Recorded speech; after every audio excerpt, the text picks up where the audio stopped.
Not muted this time. Hello, everybody. Hope you're doing fantastically well. It is Connor here. It is Monday evening. It is brightening up. Thank God in England. Those rainy spells, those torrential parts of the country that's been embedded with wetness this weekend is hopefully a thing of the past. And summer, or spring, I should say, is round the corner, which is great to hear. Hopefully the moods are going to be lifted. Hopefully your moods are going to be lifted after we finish this podcast, or maybe you won't, who knows. But we are going to be going through the relegation candidates. We are going to be going through who we think is going to be demoted from the Premier League and playing next season's campaign in the Championship.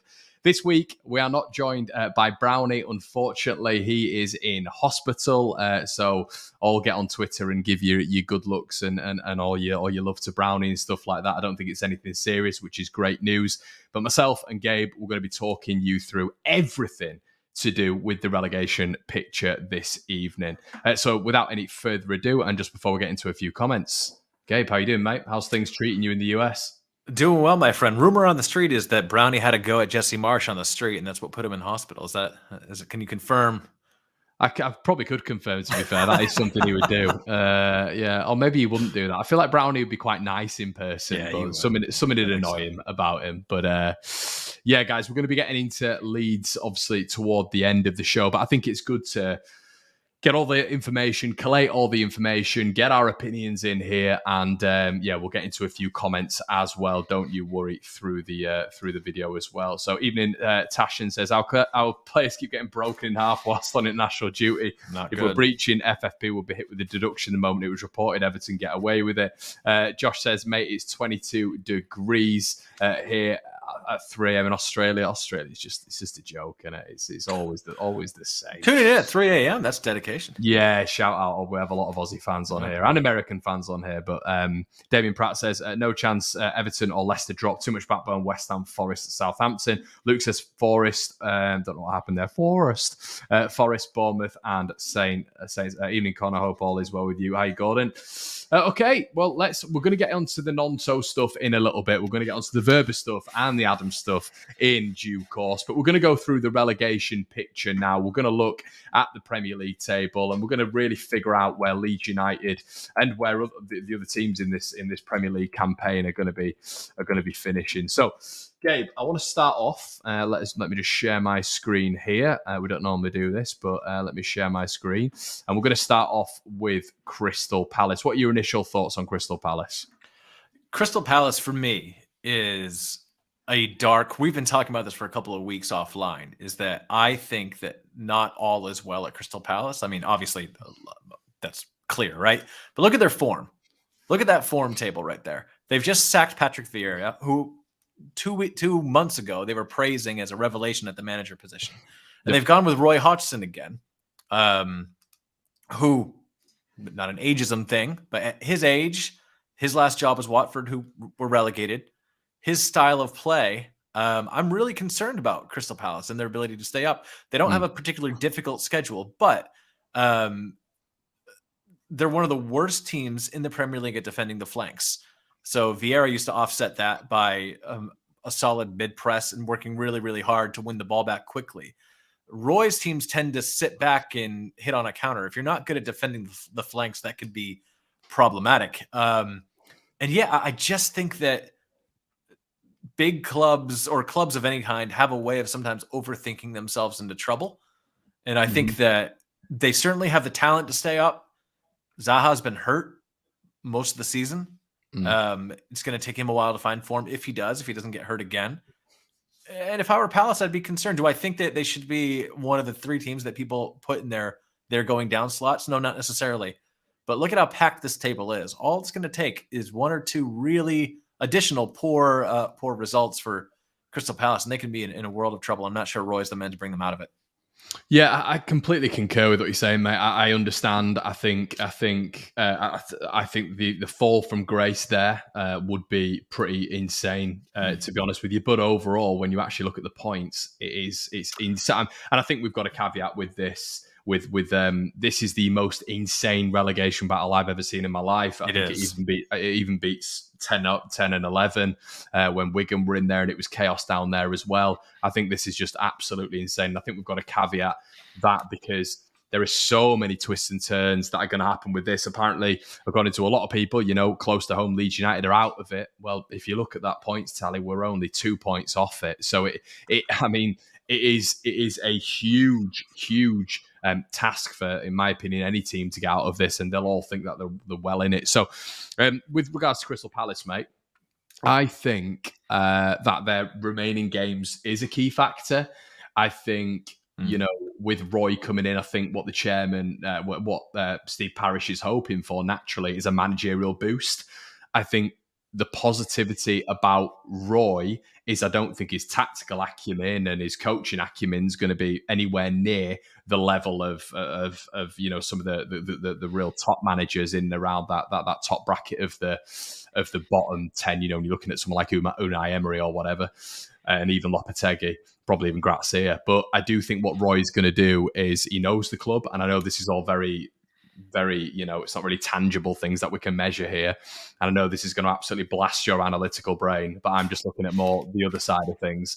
I think the man management side of things is going to make a difference. I think Zaha being there and flourishing under Roy Hodgson initially could help him. Who knows how that's going to work out, but I think he clearly had a good relationship with those players initially. For me, with the points tally they're on now, Gabe, what's quite concerning there, Gabe, is when you look at the minus 16 goal difference from a Palace perspective. I mean, it's nowhere near the worst, but it's nowhere near the best either. When you're looking at Leicester, you're looking at West Ham, you're looking at Leeds United. Leeds United, all right. Hey! Yeah, of course. And that's something we're going to talk about when it comes to Leeds. But I do think Zaha is almost like our Nonto, our Sinister, or a key attacking player who's going to come in and he's going to take a lot of the attention away from defenders like Willian Gnonto does. And I think that's going to be a key thing for players like, Elise and Eze and players of that ilk. And it's interesting, Gabe, how opt to have them at 5% chance of going down. I think the only counterpoint I would make to you is I know it's been early for our manager, but did our manager know Leeds United? Did he know our players?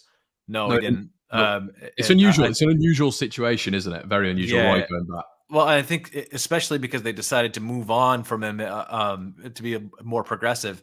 And Patrick Vieira, I mean, people can say what they want about him.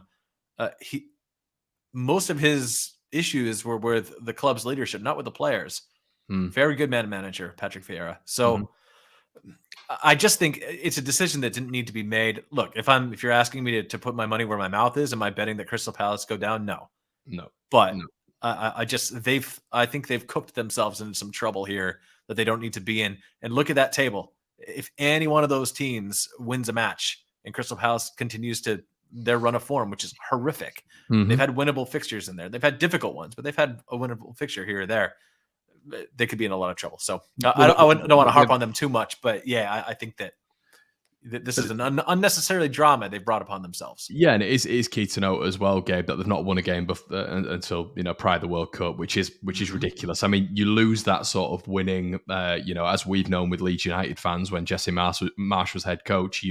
It's all well and good saying, a win's coming here, but when that win doesn't come, and then confidence starts to drip even more, optimism starts to fade even more. Winless in 10, it's a real difficult thing to turn around. I think mentality is key, and I honestly think that's why Steve Parish has literally tried something new. I just genuinely think he's thinking from a confidence perspective that they just need to hear a fresh voice. I'm not necessarily saying that's right, and I think it is a bit of a panic move, and it could definitely send Crystal Palace. Can you imagine Roy Hodgson being a fresh voice, though? That's the thing. Like Roy Hodgson is at his best, his Fulham days.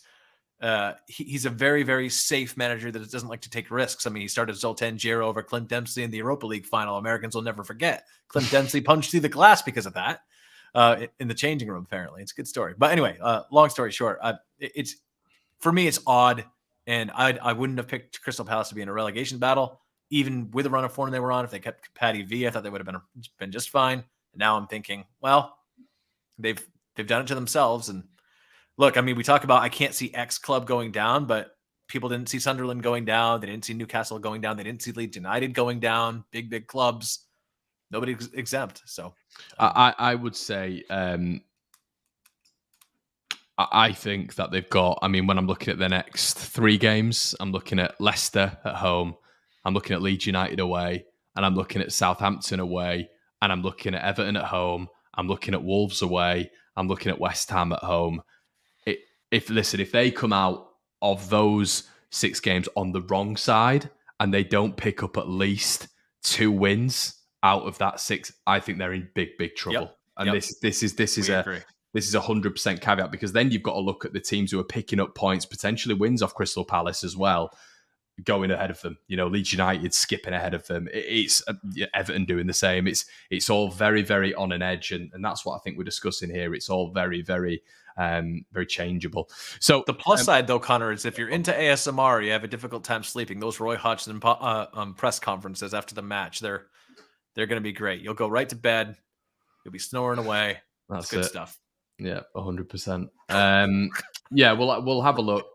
Donny's just asked if we can bring the fixtures up. We can have a quick look. Crystal Palace fixtures. We'll just have a quick look here. So as you can see here, the forms. I mean, actually, weirdly enough, Gabe, I watched the Palace Arsenal game, and I know this is how football works, isn't it, mate? And we can all talk about, we should have won here, we should have won there. I mean, we should have beaten Arsenal at home. We're all over them. But Crystal Palace did start that game, and they should have been 2-0 up. Look at how they lost the other matches. 1-0, 1-0, 1-0. I mean, they weren't playing poorly under Vieira. They just weren't getting results. So this is a bad decision for me, and we'll see what happens. But definitely. So as you can see here, Crystal Palace have got Leicester, Leeds, Southampton, Everton, Wolves, West Ham.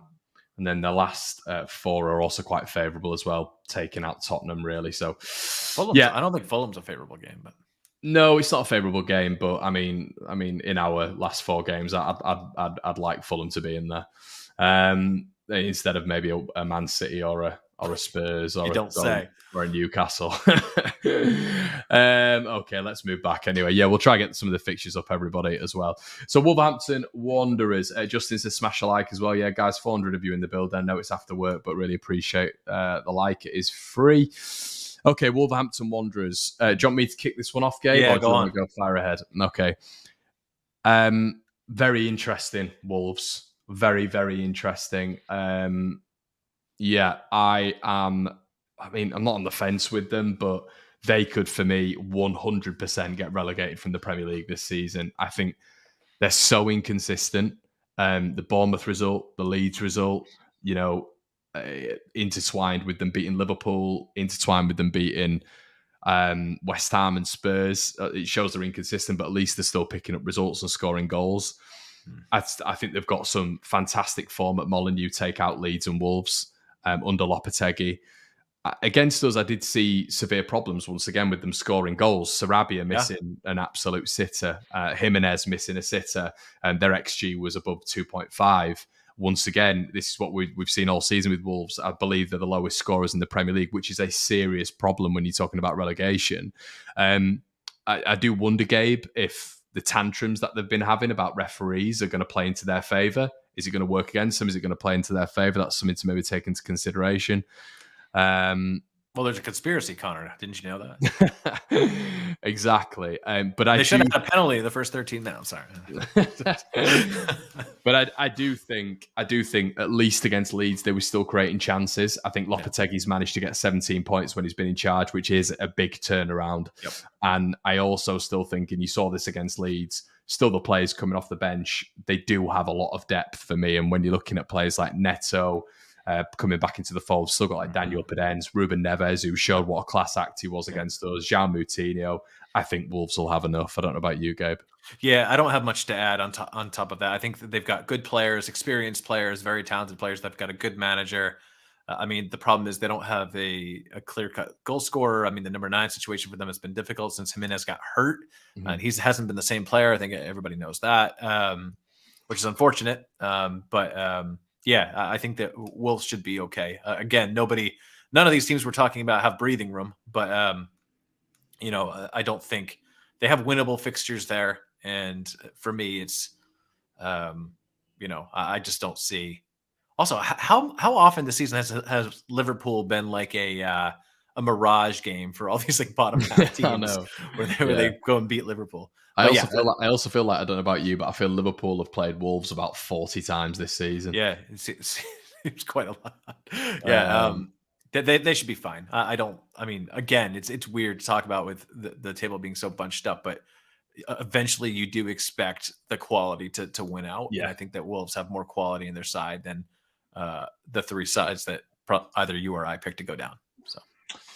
Yep. Luke says, good players who can't score. I think their manager, with their manager, this would stay up. That's probably a good point from Donny as well, Gabe. The fact they've got Lopetegui, ex-Real Madrid, ex-Spain manager. They tried for him about 4 times, managed to get him, and they backed him in January as well. I feel it didn't go well for them against Leeds. It's not gone well for them against Bournemouth. But aside from that, I think they've had a pretty decent start under him. So, Yeah. So let's move on. Okay. So next in line, we are going to leave that little team there who nobody cares about there. Obviously, we're going to leave them to last, and we are going to move on to Everton. Obviously, you can see the form there.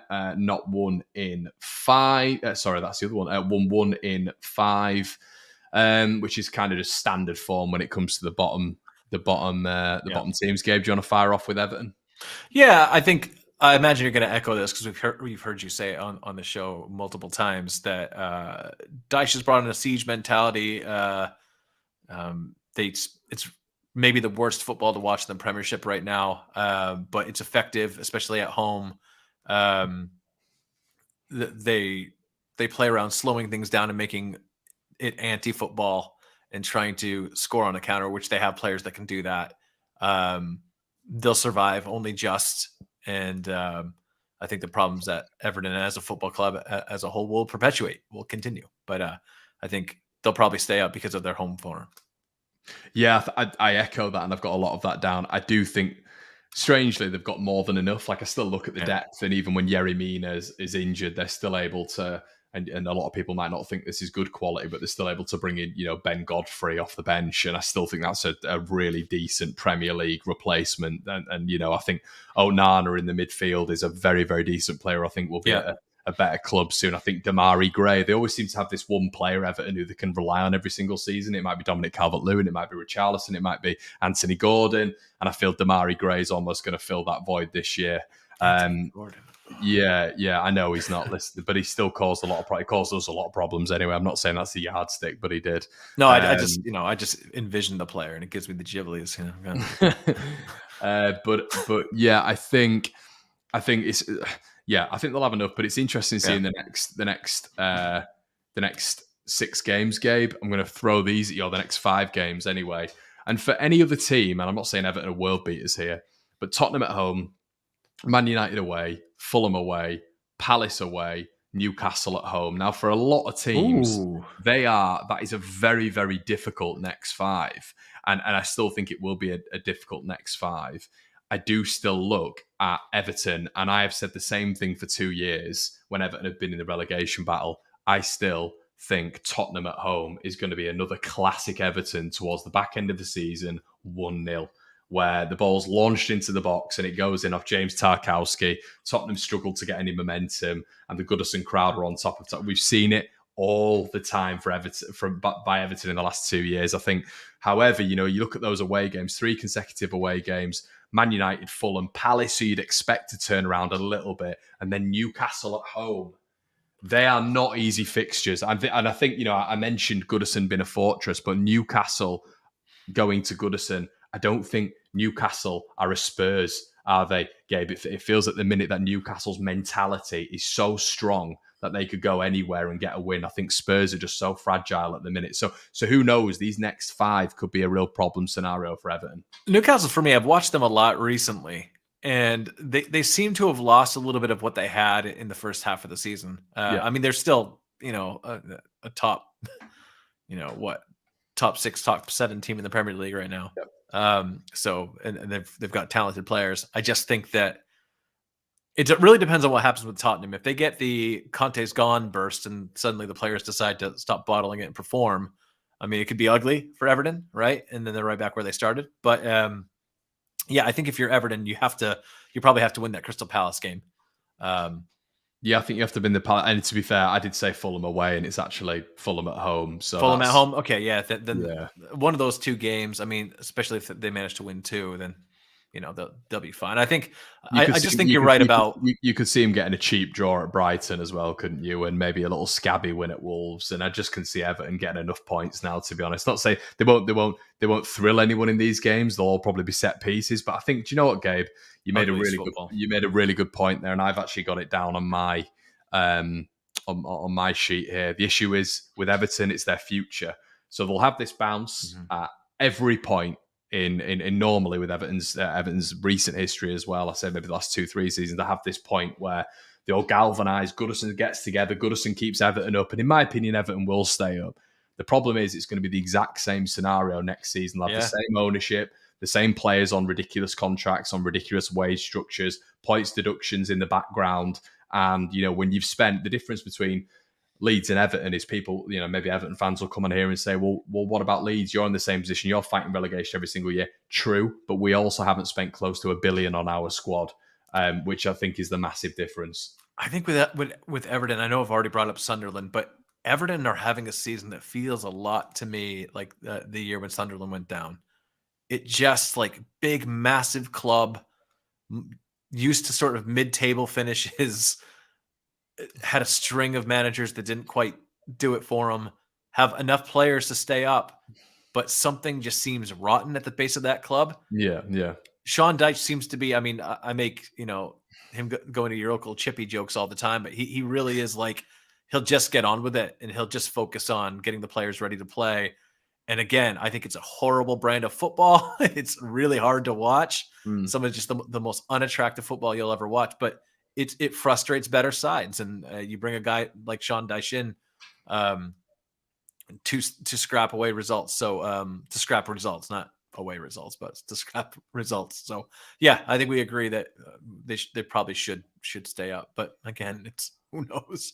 What a weird season. Yeah. Andrew says Everton, West Ham should be okay. Personally, Michael says Everton, they're just staving off the inevitable. If not this season, it's next. But we've said that, Michael, for many years, and Everton have always been, even in in the mid-90s, they've been in trouble and they always seem to get out of it. You forget they've never been relegated from the Premier League. James says, will Everton lose points because of their breach of financial fair play? They listen, if they've breached financial fair play, there's potential that they should, in terms of morality, get a points deduction. Do I think they'll get one? Even if they did get one, it would go to an appeals process. That will be appealed multiple times. Everton will not be relegated this year on a points deduction tally. If Everton were to get a points deduction, it would be maybe next season before the season starts or the season afterwards. Who knows? But Ryan says Everton are becoming the Stoke City of the Prem. They're getting boring and eventually it will drop down. Okay, let's get into the next team that is on the list. Oh, God. It's Nottingham Forest, isn't it? It's got even worse. What's going on here? What's he done? It's gone wrong. So Nottingham Forest in 16th, Gabe. So obviously Forest, this is an interesting one. Nottingham Forest, obviously that is our next game after Arsenal? I think it is it? Yeah, our next game after at home. At home, huge game for Leeds, obviously. So Nottingham Forest, do you want to kick this one off or do you want me to head on with it? Sure, I can kick it off. I think Forest have been good at home, but they're shocking away. I think they have a worse away form than we do, if not exactly just as bad. 6 of 11 of their last matches are away. So more than half. Barely more than half, but it's still more than half. They spent a lot of money. Where's that return? I want to know what's happened to Jesse Lingard. Lingard, the guy's doing his best Dele Alli impression, although he has been hurt, and he is like 30, so maybe it's not a good comparison. Yeah. But it just seems that they're like in 5 starts, like they brought in John Joe Shelby, right? In 5 starts, that guy's pass completion percentage is worse than every single one of our central midfielders. I think that is literally the most. And listen, he'll end up scoring against us because this is what crap players do. a la Neil Maupay, the crap players seem to score against Leeds. Well. You saw the goal differential too, right? Like you've seen the goal differential for them. I think it's right about there on the screen. Look, they have 59 yellow cards in 27 Premier League matches. They can't really defend. They can't keep the ball. They can't score. They'll be lucky to stay up. If they stay up, it's just because other teams are experiencing horrific runs of form. Well, I because think me and Brownie, I think you've chimed in on this as well when it comes to goal difference. Me and Brownie disagree inherently on goal difference because Brownie quite rightly says goal difference doesn't mean anything. It never really comes down to that. But in when you look at it almost like when you look at it numerically, every table a better goal difference is classified, in my opinion, as an extra point. That's why you don't want to be getting smashed every week by some of the better teams. You want to keep it down.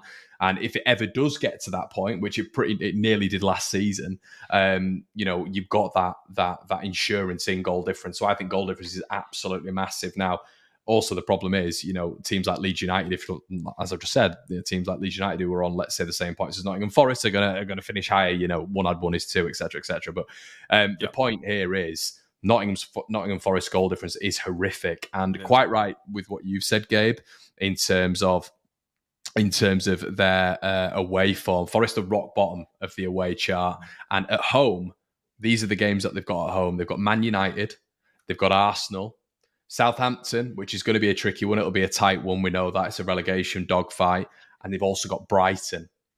So 3 out of those 4 at home are very, very tough games. Probably all got things to fight for. Brighton, I mean, they're doing exceptionally well at the minute. Are they going to get into Europe? Who knows? Arsenal, obviously, it's them against Manchester City. Man United, they can be, they're vying for a third place finish or top 4. Is it ever going to be in question? Who knows? But like you said, goal difference, horrendous. Good home form overall. We do have to pick that out, but the home games are not good. They are not good. I think this game for Forest against Leeds United is absolutely massive. Like it is for us. It's as big for them as it is for us because Gabe, I think they've won one game in, I believe it's 6 to 8 weeks, and it was against Leeds United. And let's hark back to that game as well, by the way, because I still keep hearing loads of positives from Forest fans saying, Steve Cooper's the one, etc., which fair enough. And he's doing a great job this season. I think they've done okay this season. But I don't think it's anything to shout home about. I also think that in that game where we played Nottingham Forest, we were by far the better team. And who managed us during that match? Huh? Who managed us during that match? It was Jesse Marsh. Now, if we believe our team under Jesse Marsh was better than our team now, no, it wasn't, right? So they barely beat Jesse Marsh's Leeds. And it was, and let's be brutally honest here, because we are humble on this channel, but it was a battering. It was an absolute battering. I don't know how they got out of that. Brennan Johnson once again saving them, and I think if they are to be saved this season, they're going to have to keep him fit. I don't think anything else is going to keep. They look like a team full of individuals, which is exactly what we said at the start of the season when they brought in 30 players. But yeah, Nottingham Forest for me. We're not going to give anything away right yet, but they are right in the thick of it for me. If they lose at Ellen Road, and I think they might, I'm picking Leeds to win that match. Yeah. I think the wheels could fall off for Nottingham Forest, and they'll be. And you wonder about the personalities as well, Gabe. The personalities you've got in there, like how many of those players have been in a relegation battle? How many of those players, when you look at players like Jesse Lingard, John Joe Shelby, are going to be able to dig the young kids out of the trenches? Emmanuel Dennis. Notoriously, listen, I'm not going to go on the attitude bandwagon, but I have read that in the last couple of weeks. I've actually listened to a Nottingham Forest podcast, believe it or not, it would discussing apparently he's got such a bad attitude. So are these the types of players to be able to dig you out? Or are they going to down tools at the right time and at the wrong time, I should say? And it's Leeds could really impale Nottingham Forest for me. But let's move on. Anyway, we'll just get into a couple of your comments. Keylor Navas, who won them, they get 100% Keylor Navas. What a keeper he is. He made 36 years old, by the way. I think he made an exceptional save, didn't he, from memory? I can't remember who he saved. I've seen more of Keylor Navas because, he plays in the CONCACAF region, so they play against the United States players. And my God, I mean, just over his career, there's been some good keepers to come out of that region, but he is far and away one of the best, and has been world class for most, if not all, of his career. So he's tremendous. They're lucky to have him. Well, because he's played for Real Madrid, it's no surprise, is it? I'm just gonna bring you on to Nottingham Forest fixtures here as well, if I can spell. Because I think it's easier for me and you to talk about it, Gabe, but I think it's good for people to look at as well. I think this was a massive. I think this was a massive blow for Forest, because a 1-1 against Newcastle would have been a good result. Every point is precious, and obviously Isaac getting the goal in the last minute, but this is a huge game for them. If this ends up a draw, or if this ends up a Wolverhampton Wanderers win, which I think it might, this is going to be a damning indictment on Forest. But obviously coming to Leeds, which won't be easy. Then you go to Villa. Villa aren't playing for anything either, so like they're safe. They're pretty safe. So that is a game you would think that Nottingham Forest have to win as well. Yeah. And then obviously they've got Man United at home, Liverpool away, Brighton at home, Brentford away. That's a decent game against Southampton, but it's going to be a scrap. Chelsea away, Arsenal at home. It's not an easy run. It's really not an easy run. So when you look at their run of form at the minute, which, to be fair, good result against City, half decent against Everton, although Everton were by far the better team. And this just absolutely infuriates me. But there we go. That's Leeds United. The City game was one of those matches where Pep outthinks himself. Just like one of those random bits of madness. Yeah. That's Pep in a nutshell. I love him. Right, okay, and then we move on to Leicester City. Do you want me to start with Leicester? Go ahead. Okay, I think that Leicester have enough. I do. I think players who are becoming available again, I think are going to be key for them. I think James Maddison is terrific. I think he's a very, very good player, and I think his creative spark is... it's something that any Premier League team, he could even fit on City's bench. I think Maddison is a very good player. Harvey Barnes, I think, he turns up against Leeds United, so wait for that one at Ellen Road. I remember the screamer he scored last season out of absolutely nothing. Tielemans, I think he's had a few bouts with injury this year. I don't know if he's back, but he's going to be key for them. Iheanacho, Daka, Harry Souttar, who they picked up after the World Cup, who was pretty immense against Brentford in the last game. Key to note, they drew with Brentford in the last game as well. I think the last 6 Premier League games, Gabe, it is also once again key to note that they've scored 3, but they have played Spurs, Man United, Arsenal, Chelsea, and Brentford in those last 6, which are really, really tough games. And I think Leeds would be in a lot of trouble as well if we had those teams in successive games. So the next 3 are Palace away, Villa at home, and Bournemouth at home. So I think they stopped the rot against Brentford away, which was a good result. They've got a good goal difference. It's key to note as well. I keep saying key to note, but it is key to note that before those hellish games, Gabe, they did play, obviously, Spurs, I've just mentioned. They played Villa. They beat Villa away 4-2. They beat Spurs at home 4-1. So I do believe that they've got a couple more games in them and like that. And I think they've got some decent fixtures. I just cannot. I know Leicester are on awful form, but I think once again, contextualising the fixtures they've got is essential, really. Yeah, look, I think they, of all the teams from like 13 down, have by far the best side that you can field. Yeah. I think the only reason I am, aside from their just difficult run of fixtures, Brendan Rodgers is playing like or managing like he wants to go. He's just constantly complaining about the lack of investment. His man management skills. If you just Google Brendan Rodgers man management and or words like fallout, there's just stories all over the internet about how passive aggressive and sort of odd he is. So he doesn't seem like he knows how to relate to players very well.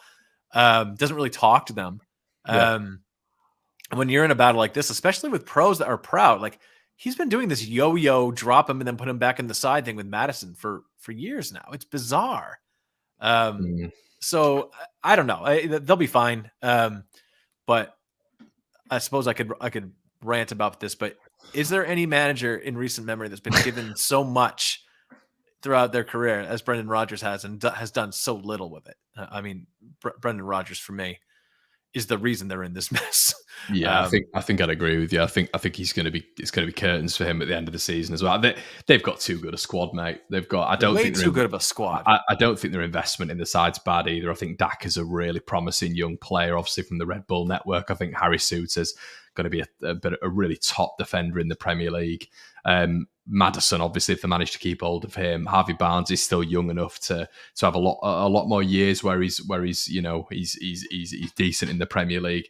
I think they've got a good squad. I think they've got a good model of investing. I don't think they get many things wrong, but they have seemingly put a little bit too much trust in Brendan Rodgers, and I can't believe Leicester are where they are. It's staggering, and I think there's a few comments in the section in the YouTube comments there. I think a lot of it, Gabe, is staggering, and it all comes down to ownership, doesn't it? Even when you look at Leeds and Everton and West Ham and Leicester, and it's unbelievable. Some of these, I mean, Leeds obviously is understandable because we've been down there for so long now in terms of being in the Championship, but some of the names that you're getting down there consistently is crazy. It really is. Yep.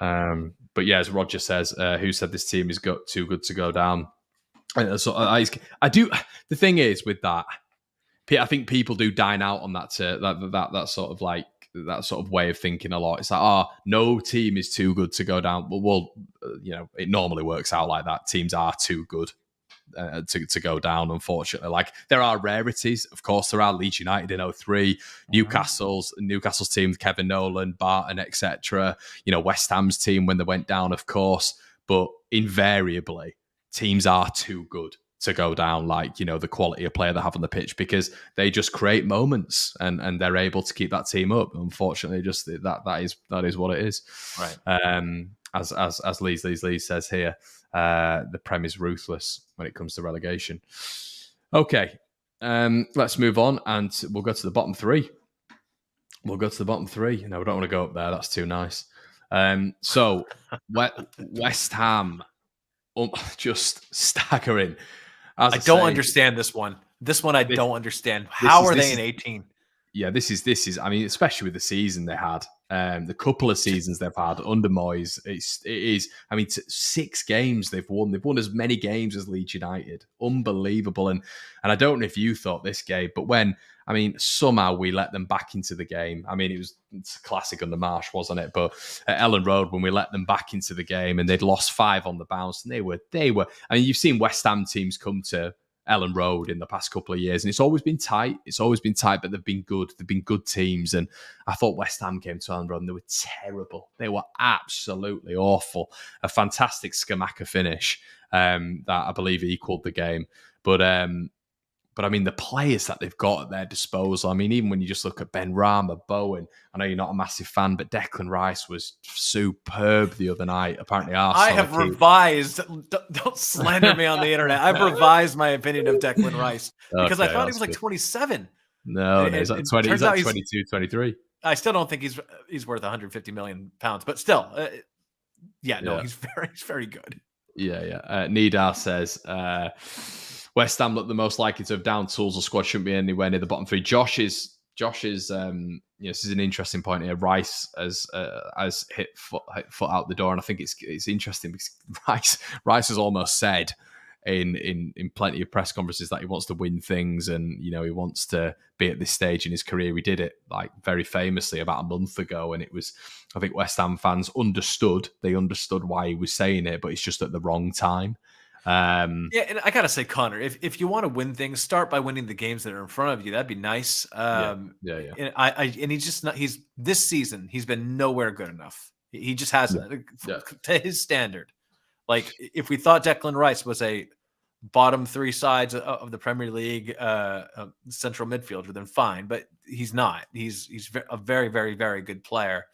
I think he's limited in some ways, but he is fantastic, and he's just been below his standards. So, you're right. Horrible timing, and just shut up and win something. Win the games in front of you. Be influential. Be better. He hasn't. I think it's even like before the season started, and you had Plaqueta, the Brazilian central midfielder who's brilliant in the World Cup. You've got Declan Rice, both of those two in defensive midfield. You've got Ben Rama on one side, Bowen on the other. Skamaka up front, who they just brought. You're looking at that team and you're thinking, Jesus Christ, they've really built on that in a really positive way. And I have absolutely no idea what is going on, but it does seem maybe that, can we point at this moment in time to the Europa League, Gabe, which is a massive distraction at the minute. They've obviously just gone through against Lamaka, I think it was 6-0 on aggregate, and they seem to be progressing really nicely. And if you were to ask a West Ham fan, would you finish, obviously now, but maybe at the start of the season, would you finish 17th and win the Europa Conference League? Would you take it? You'd probably get a couple of West Ham fans saying yeah.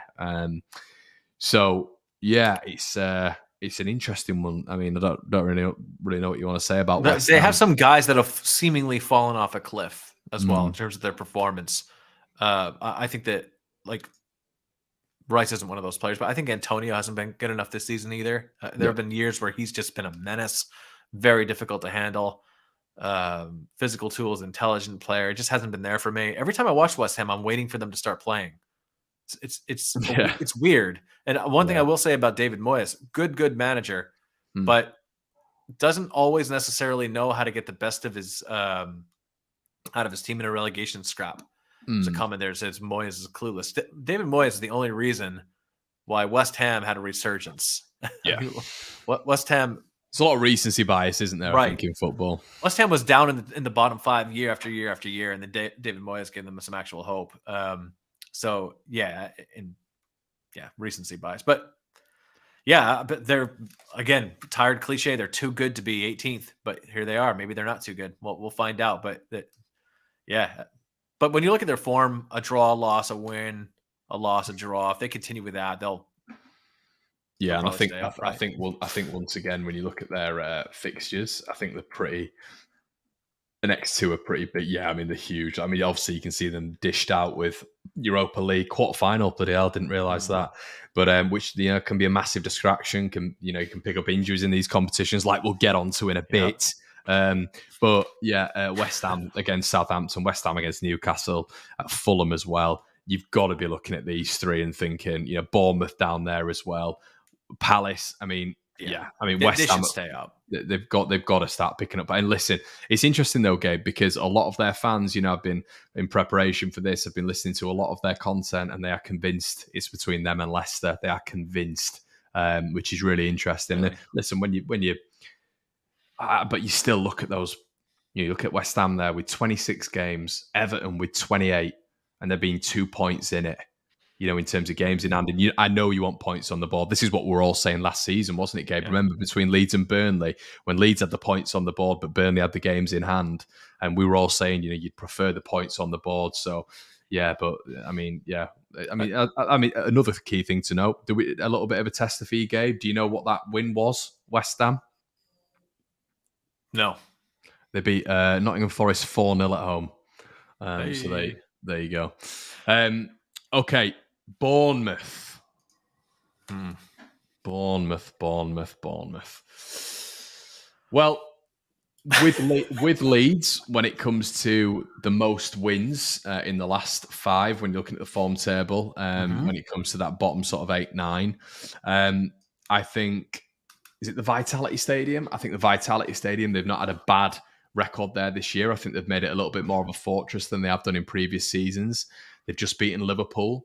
They beat Wolves away. They were very, very close to beating Arsenal at the Emirates. They drew at home to Newcastle.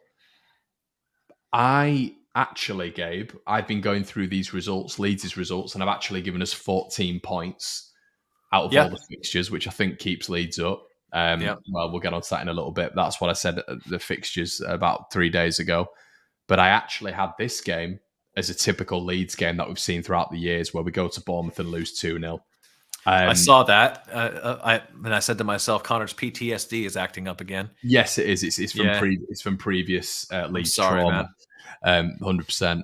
But I do have Leeds losing that game, and Bournemouth have 5 home games. I just think, Gabe, they're scoring goals. They've got a lot of quick players. Zamora, I think Billing is a very, very decent player.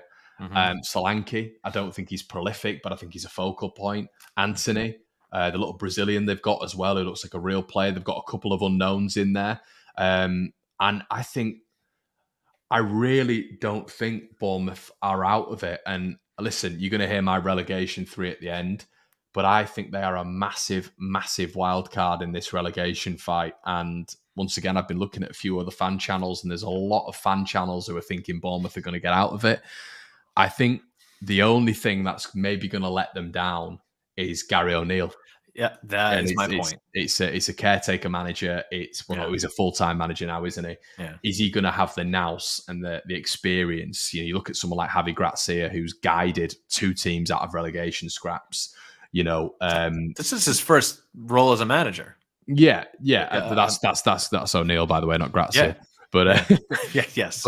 But and then you look at Everton with Dyche and Moyes at West Ham, and you do think to yourself that there are a lot of teams in that mix where they've got managers who've seen it and done it before, and that is maybe where Bournemouth are going to be let down. But I think player-wise, Gabe, I think they have got enough, to be honest, at the minute. I don't know. I think when I look at them, obviously Gary O'Neill, we don't know what kind of a manager he is yet. Of course, like nobody does, because this is his first go. You mentioned there are some good players in that side. Are they enough? I don't necessarily think that. I mean, we could go side for side and pick out players that we think are good players. Andrew Ferguson, 100% correct that they are one of the worst defenses in the Premiership. And look at the goal differential. I mean, it doesn't tell you everything, right? But what it does tell you is you're able to look at that. Who are the sides that we're saying, oh, they're too good to be in this position? We're saying Leicester are too good, West Ham are too good. We'd like to say Leeds United are too good to be in this position, and maybe our manager's proving that now. So yeah, I think that Bournemouth does deserve to be where they are. Mm-hmm. And I think what's concerning as well is when they don't win. How many draws did they have? Let's have a look at that. I seem to remember losing more than the average poor side. Like you have 15, a lot of sides. 15, I think. Right, yeah. So you have a lot of sides with like 6 wins. Oh, no, hold on. 13 draws, 14 draws. Sorry, that things might like that. That's losses, isn't it? Yeah, it's losses. Oh, no. Yeah, so it's... How many draws did they have? Let's see if I'm Bournemouth have wrong. They've had 6 okay, draws. So plenty of teams have done just as well, if not better. So I'm wrong there. My instinct was wrong. But yeah, I'll just revert back to the point. We're curious about the manager. Don't know. If you're a betting man, which I tend to say, like, who would you put your money on actually going down? I think that there are reasons to believe that Bournemouth could pull out of this, but I wouldn't put my money that way. Also, they have a crest that looks like an MLS side. It's just unforgivable, isn't it? What would they be called in the MLS? Like the Bournemouth Bruisers. The Bournemouth. Bournemouth Bruisers. That's awesome. They're going away from maybe the Bournemouth Buccaneers. Well, they're going away from the actual like mascot name titles anymore. They're doing just things like FC and all that kind of stuff now. Oh, okay. So they're finally catching up to it. But yeah, it's a horrific crest. And one of the worst beaches I've ever been to. My God, what a letdown. Oh, I really? hope they get relegated, because what a terrible, horrific trip that was. God, you must have some severe improvements in the US, which you do, by the way. Bournemouth in the UK is... Someone told me, oh, Bournemouth Beach, it'll be just like America. And I went, and it was summer. Horrific. Yeah, I mean, you've got California, mate. So I don't think it's going to rotten candy and body odor all over that place. Brighton's all right. I tell you as well. Northumberland is... Brighton's like a gravel beach, Connor. What are you on about? Mate, it's all we've got. We don't have California there. It's unfortunate. I went to a Liverpool beach where I literally sunk halfway down into the sand. Is it Crosby Beach? Yes. Yeah. I thought I was going to die in quicksand. It was literally... mate, you're privileged. You're privileged. I lived in Northern California for years. It's I'll never. Yeah, mate. Unfortunately, beaches aren't our thing. However, honestly, Northumberland, Northumbria. It's not the you don't get the weather, but Skinning Grove. Let's go to Skinning Grove Beach. Beautiful up there. No, but Jamie, come on. He's turning down Bournemouth and Brighton. We can't send him to Bridlington, for goodness sake, or Scarborough. Sorry, but no. Name me your worst UK beach that I should visit next time I come over. I'll do it. Yeah. Okay, so last but not least. Well, maybe last but least, Southampton. I don't really know with Southampton. I've got like a lack of motivation to speak about Southampton, to be honest with you, because I feel like anytime Southampton gain any momentum, they get dragged right back in it. You know what I mean? They always seem to end the weekend or like the other weekend in the bottom 3. Mm-hmm. James Ward-Prowse, once again, key, but my question would be, how many match winners do they have going forward? Right. Sorry, I'm just tickled. People are saying things like Grimsby Beach. Cornwall. I shouldn't have started this. Cornwall, great shout.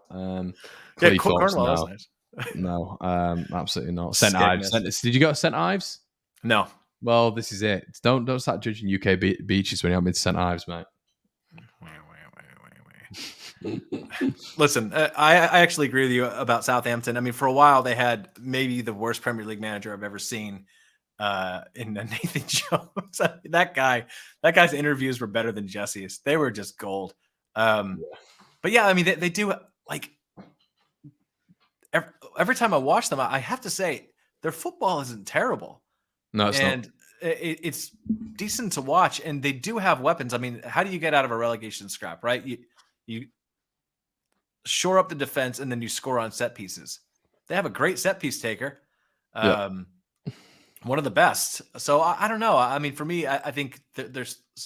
Can you pull up what their fixtures are for the rest of the season? Yeah, I guess I'm looking at the games played there as well, which is probably pretty key. They've already played 28 games. I know, Mike, and for some reason, people are very defensive of Bournemouth Beach. Yeah, it was like a dirty Band-Aid.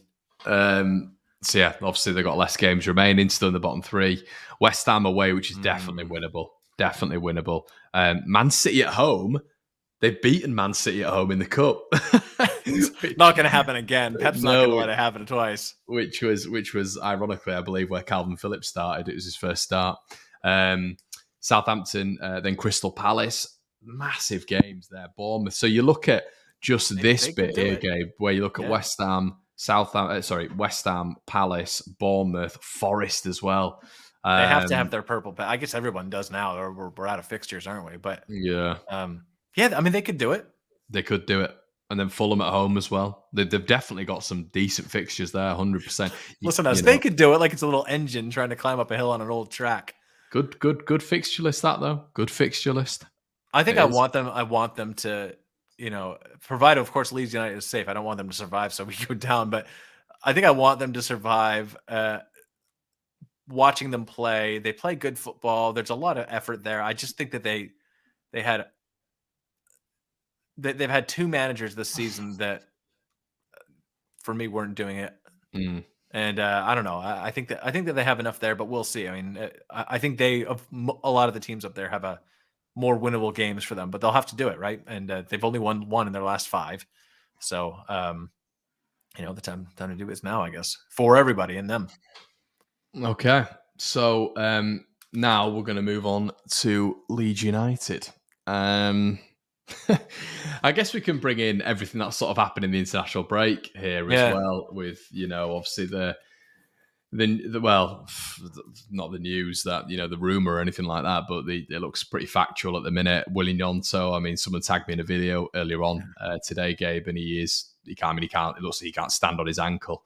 He's hobbling down the stairs, very gingerly. So obviously Verba was taken off, just went down by himself after 34 minutes. I saw a replay of that the other day. Obviously Tyler Adams, you're hoping he's near full fitness, but it just, honestly, Gabe, I had such a spring in my step, and I still have a spring in my step, but it just doesn't feel fair, does it? That when Leeds United, can you remember, honestly, I'm even looking at the Bielsa time, the entire 4 years Bielsa was at Leeds, I genuinely cannot remember where Leeds United had a full squad to choose from. It is always the same thing. Leeds get 2 players back, 2 go. It is like a carousel. I mean, you get Rodrigo back, you get Bamford back, who seems to be playing a little bit regularly now. Sinisterra is back into the fold. And then out of nowhere, a 2-week international break, obviously prior to that as well, Adams, Verba, you cannot. We've got to be, and I know it's one of these complexes that every football club has, but I would believe that more football clubs than Leeds United have a full squad to choose from more often. It's ridiculous. Yeah, it is really bad luck. I think I'm most concerned about Max Vober. Yep. As much as Gnonto's been arguably our best player in the attacking third this season, 100% Donny. Just about to say, Sinisterra you would hope would come in and step up in that position. For me, there's a correlation. I'm not necessarily sure it's causative, but there's a correlation between Max Vober coming into the team and our defense getting better, right? So I'm a little bit concerned about Liam Cooper, who also isn't reliable injury-wise. I mean, he always seems to get hurt every other match, Liam Cooper. So over this stretch of games, depending on how long Max is out, I'm a little bit worried about that. I'm less worried about Luis Sinisterra coming in and making an impact. For me, Connor, we spent a lot of time on this show going back and forth about McKennie and about Brendan Aronson. For me now, McKennie's had the time to adapt to his teammates and to get settled a little bit. With Adams going down and him being in that double pivot with Mark Rocca, I think McKennie has to be a 7 out of 10 for the rest of the matches. He really needs to prove to me that he's worth that money, and not as a complimentary piece, but it has to be better from him. And for Aronson, I think, again, like if we're going to win the winnable matches, these guys have to step up. I watched both these guys play for the USA, and what I saw was McKennie score a really good goal and Aronson score a goal, but do more of the same that he does for his club. And it really concerned me. It really concerned me. Especially against, was it Granada? Yeah. Very poor opponent, right? So not taking anything away from, like, the McKennie finish was class, really good. Aronson's goal, I think you would have scored that. That's no offense to you. I just think, I've got some new boots. And you were flashing around your what was it? Your youth contracts on Instagram the other day as well. I was like our guys played all around. We're going through some family archives the other day, and I was just looking at when I scored 3 goals against Oldham Athletic. Yeah, just get that in there. Yeah. I mean, I don't know if you agree or not, because we know how Liam Cooper is. He has a couple really solid games for us, then he has drops in form where he gets hurt. If Vober's out, that's going to be a real question mark. We know what we're going to get from Bill. We're going to get some matches where he plays out of his skin. You know what we don't really know what we're going to get yet is from McKennie. Are we going to get a player who we've seen play really, really well internationally for Juventus at times? Or are we going to get a player who's overly deferential, who's a little bit sloppy in his passing, who isn't attacking the box? If we get the latter, we could be in trouble here, given injuries to the squad. Because I don't know how serious the injury to Tyler Adams is. I'm not sure about that yet. You might know, but I don't. I guess we'll see him with Aronson. I mean, look, I've defended him a lot in terms of his performance in the first half of the season, and generated 36 chances for us. It was really, really good. Has been slightly better than he was to start up the second half of the season, but it's still not good enough. It has to be better for a player we've spent that kind of money for, and with injuries in the squad right now to a guy like Willy Gnonto, and Gracia's giving him chances, right? He's starting him, right? So he clearly likes what he's seen in training. He has to start stringing it together. We're in a relegation battle. We can't, and I've made this argument a lot, we can't back off and say, well, he's 22 years old all the time, he needs time. He does need time. We need him now. So I think those two players for me, especially seeing them play a lot throughout their careers, they need to step up or go do something else. Yeah, I think we've just gone through a lot of the teams there, and you naturally look at the worst case scenario when it comes to injuries. Of course, you do. Best case scenario, these players are back very, very quickly, and Leeds are in a good spot, and it's so they missed the Arsenal game, and that's it. And you've got to build your own scenario with these sort of events, really. But Gnonto, that didn't look good for me. That didn't look good, and you're hypothesizing as well. But I think it's a general. I think if you are to lose Willy Gnonto at this stage of the season for a long period of time, Leeds United's chances of survival diminish, because for me he is in the same bracket as Rafinha, and obviously working on this side of the Pennines and stuff like that, you hear things every now and again about Willy Gnonto and certain clubs looking at Willy Gnonto. That's all I'll say. And there is a lot of interest, and he is one of those players at a young age of 19 who's playing for the national side. He was playing for the national side when he was 18.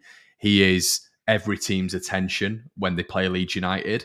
And at the start of the season, when I was looking at someone like Sinisterra, and I was thinking he is a match winner, which I do think he is, I think Willy Gnonto has more tenacity. I think he's got more aggression, and I think he follows the mould of Rafinha a lot more than what Sinisterra does. I think Sinisterra is a little bit of a luxury player, and he's someone who's going to be very important for Leeds United. But if you're comparing the two, and who I'd rather start in a relegation battle right now, mean, of course, it would be both of them. That'd be great, but things don't work out like that for Leeds United. Like we didn't see Rodrigo and Bamford, and we still haven't ever as a front two. But I do think Willy Gnonto is that step up from Sinisterra at this moment in time. So I think I agree with you in terms of Verba. I think if Verba's out, it's going to be massive. I really do. And it's really difficult for me to look at because I do think in terms of importance, and let's hope that the severity of this is minor. I think my worry with it is it looked like it was a bit of a twist for Gnonto. And we've seen with Verba's entire career, he's had 12 longish terms injuries in his career, and he's only 24 years of age. When he just went down out of nowhere, let's just hope that that's short. But I'm a tad worried about that. And it's the same thing, Gabe. I mean, if you take any of these teams who are in and around us, you take a James Ward-Prowse out of Southampton, you take a Damari Gray outside Everton, you take a Ruben Neves outside Wolves, they're going to struggle. Teams a Rodrigo out of Leeds. Yeah, and I think let's hope that this isn't going to be, because I think what people have got to contextualize as well is after Arsenal, we play in 4 days' time. This isn't another week break that we get. It's in 4 days' time, so it's a really, really quick turnaround. So, are you going to have Gnonto? Are you going to have Verba? I think they're going to miss the Arsenal game. Are they going to be fit for the two most important games in recent history, in my opinion? But listen, who knows? I might be just as we say, it's you're being you're hypothesizing, aren't you? It could all be rubbish and all this sort of stuff. They look rough injuries for me, but let's wait and see. I mean, I see what you're saying about Gnonto and Rafinha. I'm glad I waited and didn't interject because I wasn't sure what you were saying at first. I thought you were saying he's the same class of player right now, as opposed to the same type of player. It's like Connor and I are about to have a dust up drag out here. You're right. I don't know, though. I think that it's the only pushback I'd give you is that we haven't seen a whole lot of Sinisterra for Leeds at all.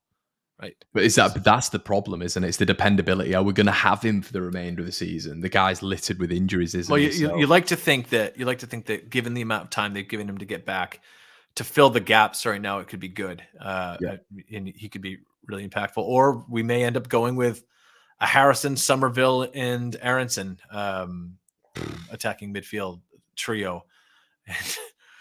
In terms of putting your head down, that's not maybe the best. Although I saw did one of your coaches right on your thing, Connor's gotten better at not putting his head down and involving other people. Yeah, I was like, I see why Connor gets so angry about it. He had drilled in his head.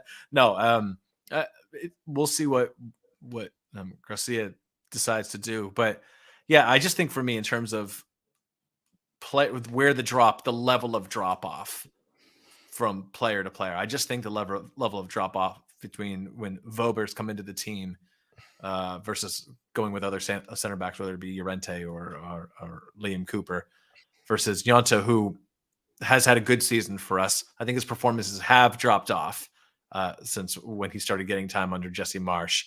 I don't think they've dropped off a cliff. I mean, they've still been good, but he was far and away for me the best player on the pitch his first 4 or 5 matches with us, and now I think he's had games where he stood out and then matches where they've been able to key in on him. It reminds me a little bit of how sides have adjusted to Brendan Aronson. Obviously Brendan Aronson didn't have the return that Gnonto did, but defenses will. This is the Premier League. It's one of the reasons it's the hardest league in the world. So I think we agree, but yeah, it's definitely worrying. Definitely worrying to see these players come back from international duty, and it just is what it is. I mean, why do we even have these fixtures? Why are we playing the Nations League out here in CONCACAF? What a waste of time. At least you were playing Euro qualifiers against. I just hate them, mate. I'm not patriotic whatsoever. I literally love Leeds, and that's it. And listen, I know that's different for you, but I've got when there's competitions on, there's tournaments on, you get into the throw of it, but it's just all rubbish. I've got no interest in it. I've got only interest in Leeds United. I've got no interest in supporting other players for other clubs and seeing Leeds. I have been trying to get you under your skin with the England side lately. I don't bite, mate. I kind of bite. You did bite the other day. No, but I kind of do. But I'm looking at it and I'm like, I just don't care. Like, I really don't, mate. Like, I'm just not bothered. And it's like, I just get so You frustrated. clapped back on me and said Gnonto is better than Pulisic. Well, yeah, he is. He's miles He's better not. than him. He's Stop useless, it. Pulisic. Stop it. Pulisic. You won't get into Leeds' side. Useless. Stop it. Joe's in the building. Hi, mate. Joe. I think everyone will agree Pulisic is just average. But I'm joking. But I think that obviously when it comes to Leeds staying at home, the reason I think it was key we mentioned that with Verber and Nonso is, listen, if they're out, I mean, for me, listen, going forward, we still look good. I think we're looking good at the minute, of course, but I think Nonso will be a huge miss for me. I think he makes such a massive difference, and Verber is Verber. I mean, who goes in instead? I would be looking at Pascal Struijk ahead of Liam Cooper. 100%. I think he's a better player. But do you know what I'd worry about more, Gabe? I'd be more worried about Robin Koch. Because I think Robin Koch has come on so much when he's been next to Verber. And I think we've seen a real development in his game. And I think there's a real assurance next to Verber that if you partner him with Strout, which I always thought was going to be the long-term partnership, I don't think that'd really work. I think we've seen them partnered a couple of times, not enough, but I don't think that would work. Liam Cooper is just, there's just no... Liam Cooper, you get so much backing, and he's just so. I mean, when you've seen, I'm so happy Verber's come in. It's opened so many fans' eyes to how sort of basic Liam Cooper is, but naturally he'll just get backed up all the time because he was the captain when we went up, which he does need credit for, of course. But when you're just looking at the player on the pitch, he's bang average, and I think you've always in the Premier League, especially in a dogfight, you've got to have above average centre backs really. So. But then, do you think that this season, had a poor run of form? Yeah, that's what I guess what I was going to ask. Do you think this season you would run with a 23-year-old Pascal Struijk who's had, I think, some real problems with confidence, in moments of indecision, and as a center half? I mean, that's not great. No, Liam Cooper, we know what he is. He'll pull out of a tackle if he thinks it'll make him look bad, but he will contest everything in the air, and he will get you a goal on a set piece. He will, and that's why it's more frustration, Gabe, because he probably would go in, but he's not good. He's just nowhere near good enough. And I still fear with Liam Cooper that there's going to be some stupid mistakes. I feel that there's going to be a mistake or two in there, which is going to be critical for Leeds. So that's what you don't get with Verber. But I think another thing to look at is, I think, Xavi picking up 7 points out of 12. If we're keeping that up every 4 games, there's no chance we're going down, obviously. I mean, numerically, there's no chance we're going down there. Leeds would probably end up on, I don't know, what would it be, 16 to 18 points. And I think the big thing, Gabe, and what I'm always going to question with Leeds United, do they have the mentality, do you think? Do they have the minerals? Has the previous experience in the relegation dogfight, which we've had, is that going to be beneficial to Leeds? It's not going to harm us, is it? I think it depends on the player. I think that some of our players are going to be, oh, here we go again. I know it's like, it's that time of day where we pick on Jack Harrison a little bit, but Jack Harrison's such a confidence player that it worries me that if we have a couple bad matches here or there, I expect the worst out of Jack Harrison, not for him to step up. There aren't a whole lot of players that I think when the going gets tough, they step up. I think that we have, part of it is we have a really young team. Like, we're not going to throw Jorginho on and say, all right, get us a goal when we're down in a relegation scrap. You know what I mean? Like, it's just, I don't think we're going to rely on a player like that at that age. And then we have other players that, for their age, don't necessarily act their age from a leadership perspective. One thing I do disagree with, though, I see this a lot in the comments. People will say that Liam Cooper's not a good leader. Based on what? I think that, like, all right, does your ability to surround and scream at a referee if calls don't go your way define leadership? I don't think so. I think that, he's a limited center half who's, I think, lucky to be in the Premier League. But in terms of the squad and what happens in the changing room and, leading discussions and having important discussions with the manager and the players, I mean, that's what a leader does, right? So, right now we're asking ourselves who we'd rather have in that if Max Vober's out. For me, it's a risk if you go with Pascal and a risk if you go with Liam. I think we know the players who you worry about in a pressure situation, right? We could probably name them right now. There are some players, though, that I think we have in this side who didn't necessarily go through the Leeds United relegation battle last year or difficult times, who I think could and will step up for us. Sometimes it's because they're too young to know any better. Others because I think they just have that mentality. There's a dog inside. They're not going to be. The squad's better as well, isn't it? Yeah, it is. It is better. I guess then the caveat to that would be that the division's much better this season. Yeah. Is it better or is it worse, Connor? Like, no, I think it's better. I think there's arguments to be made that if you have like 5 or 6 teams, 7 or 8 teams on 6 or 7 wins, it doesn't necessarily talk about parity because everybody above that is slamming it. Yeah, true. I think it's interesting now how you're getting the teams in and around us beating the bigger teams, though. I don't know why that's suddenly switched, but it's an interesting one, isn't it? But I mean, I guess you'd say it's better because you can't really call who is going down still. I mean, I honestly, Gabe, I'm literally like I was racking my brains for about 2 hours trying to figure out my bottom 3 and why and the justification and the form. Yeah, and it's it is better in that sense. The bottom 3 teams last year stunk. Oh, they were terrible. Norwich were down by Christmas, weren't they? They were terrible. I mean, do you remember we went down to Watford, and it was almost like a Benny Hill sketch. Leeds won 3-0. Leeds were terrible. Leeds were awful, hideous football, but we somehow won 3-0. I think they scored an own goal where it bounced off about 4 players and went in. It was just terrible. Do you remember that period of time where we had people in the comments like up in Josh Sargent saying that you were anti-American for not wanting him? Yeah. He's absolutely diabolical. Josh Sargent, man. And he's probably scored about 40 goals in the Championship, hasn't he, to be fair to him? But I think he started off well. I haven't really followed Norwich, to be honest. But, I don't know if he's been playing well recently. Positive news, though, I don't know what you get from this. Verber and from Phil Hay. Nonso doubts for Arsenal away this weekend, but positive assessments of their injury since returning to Leeds and should avoid lengthy absences. Oh, that's good. Yeah. I mean, I would hope that means there's going to be a turnaround. Shout out Helen Louise has tagged me in that, but hopefully that means they're going to be back for Forest and Palace. I don't know what length are we talking about, like 2 months here? Like, I don't know what. Anyways, you're speculating, aren't you? Who knows? Well, with ankle injuries too, a lot of times they look a lot worse than they end up being, especially ankle sprains. So we'll see with Nyanto.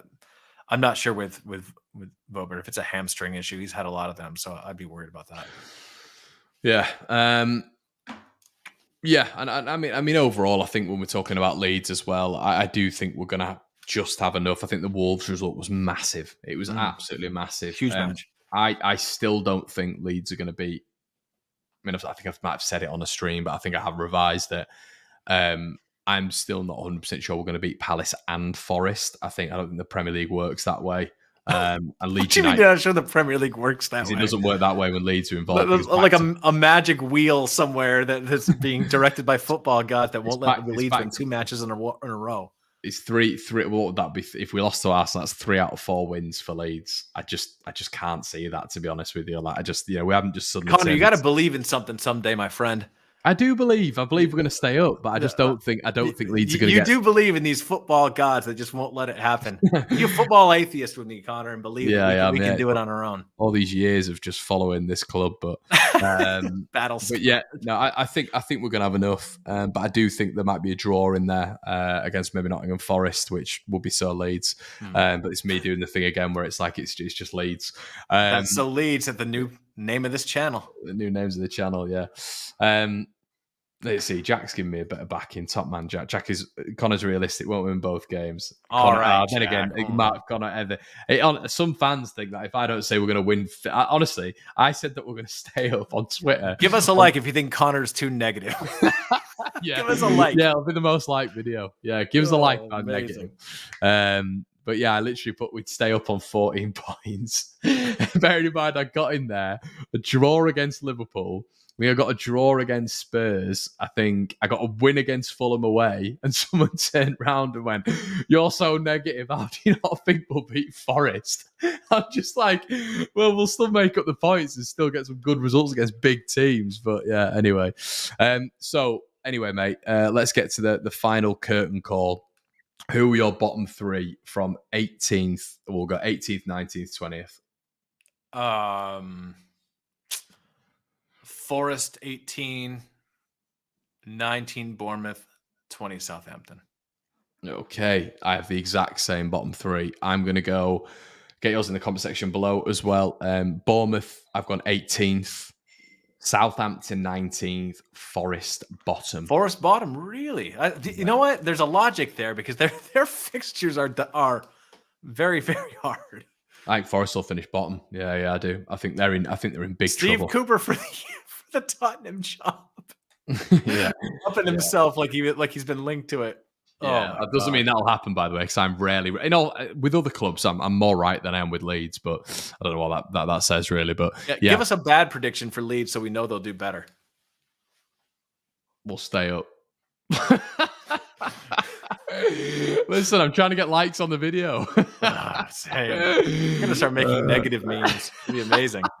Just send them on the Twitter. I'm playing up to it now. Just playing up to the character. So Donny's gone 18th Forest, 19th Saints, 20th Bournemouth, 20th. I think that's pretty much the same. Or Forest and Bournemouth the other way around. Jesse Marsh just spoke. Why Jesse Marsh getting linked to all these jobs? Can we just get rid of this guy out of our history? God.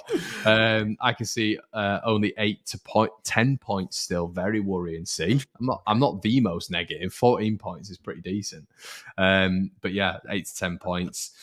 I think were we not down a few weeks ago? Yeah, Mark, that's what results do, mate. It's a strange old thing, getting results and going up the table. Maybe that's his optimism. Were we not down a couple weeks ago, and now look at us? Yeah, maybe. But yeah, give at Bournemouth Beach. But yeah, mate, have we got anything else, Leeds United, that want to discuss? Everybody, there's 700 of you in the building, 710. Make sure you slap a like on the video. Make sure you subscribe to the channel as well. And this has obviously been the debrief without Mr. Brown. Any additional Leeds chat that you want to get in here, mate? I encourage everybody to mess around with AI tools to create Jesse Marsh interviews. That you can then no, don't do that. People are not going to get the context of that whatsoever. You're just going to sound like a real nerd. I'm fine with that. People think I'm a nerd and a know-it-all anyway. The comments are like, "This idiot thinks he knows everything. This guy has massive teeth." I'm like, yeah, well, might all be true. It's a compliment, mate. Yeah. I'm big teeth. Right, okay, guys, we're gonna leave it there. Really appreciate you guys tuning in. Hope you have a good Monday evening, and we'll be back with some more One Leeds content very soon. As I say, make sure you like, comment, and subscribe, and we will see you in a bit. Cheers.